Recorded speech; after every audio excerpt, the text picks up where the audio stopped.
In this quick video, I will show you how to update the Aniyomi app. It is super easy and takes less than a minute. First, open your Aniyomi app and tap the three lines at the bottom right to open the menu. Scroll down and tap on Settings. Tap on About. Here you will see your current app version.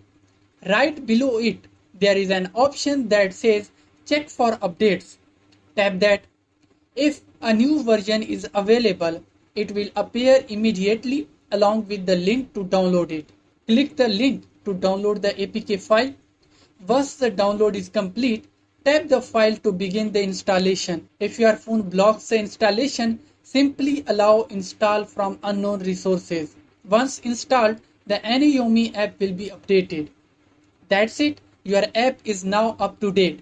Don't forget to update your resources too if needed. Thanks for watching and I will see you in the next one.